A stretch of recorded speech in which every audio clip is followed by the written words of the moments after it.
আসসালামু আলাইকুম। সবার জন্য দোয়া করি মহান আল্লাহ তাআলার কাছে, মহান আল্লাহ তাআলা যেন দুনিয়ার সকলকেই ভালো রাখেন এবং কে হেদায়েত দান করেন।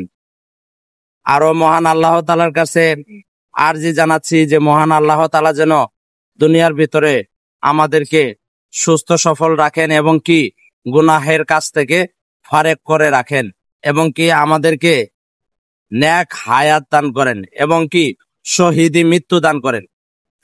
আমরা দুনিয়ার ভিতরে আসছি ঠিকই, মানুষের দ্বারা গুনাহ করা এটাই স্বাভাবিক, তবে গুনাহ থেকে বাঁচতে হবে। এটাই হলো আমরা শেষ নবীর উম্মতের গুনাগুণ, যে আমরা গুনাহ করতে জানি এবং কি মহান আল্লাহ তাআলার কাছে মাপও চাইতে জানি। আমাদের নবী শেষ নবী বললেন যে ওই বান্দাকে আল্লাহ সবচেয়ে বেশি পছন্দ করেন যে বান্দা নাকি আল্লাহের ভয়ে গুনাহ করার সঙ্গে সঙ্গে তওবা করে, কান্না করে এবং কি তওবা করে। তাই ইনশাআল্লাহ আমরা সবসময় মহান আল্লাহ তাআলার কাছে গুনাহ করার সঙ্গে সঙ্গে তওবা করব, যেন মহান আল্লাহ তাআলা আমাদেরকে মাফ করে দেন। পাশাপাশি কিভাবে ইসলামকে কাছে নিব এবং কি মানুষকে ইসলামের দাওয়াত দিব। আমরা অনেকে হাদিসে শুনতে পেরেছি যে নিজে যা জানো এবং কি অন্য মুসলিম ভাই বোনদেরকে জানানোর চেষ্টা করো।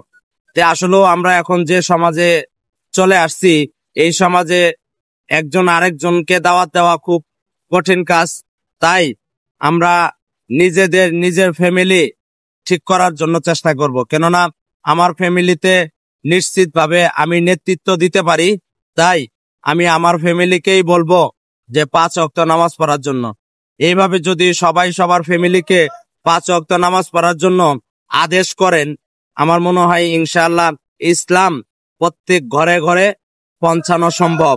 তাই ইনশাআল্লাহ আমরা সবসময় চেষ্টা করব নিজের ফ্যামিলিকে ইসলামের দাওয়াত দিতে এবং কি ঘর থেকে বাইরে বেরোবো সালাম দিয়ে বেরোবো, ঘরে ঢোকার সময় সালাম দিয়ে বেরোবো।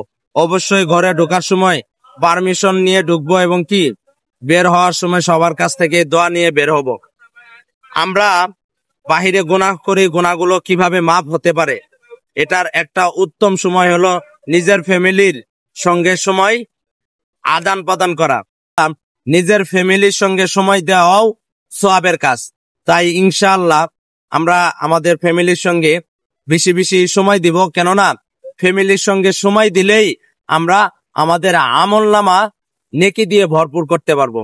তাই আমরা বাইরে যে সময়গুলো ঘুরতে থাকি যেন গুনাহ আমাদেরকে দৌড়ানি দিতে থাকে, কেননা আমরা যে জায়গায় যাই না কেন সেই জায়গায় শুধু গুনাহ আর গুনাহ।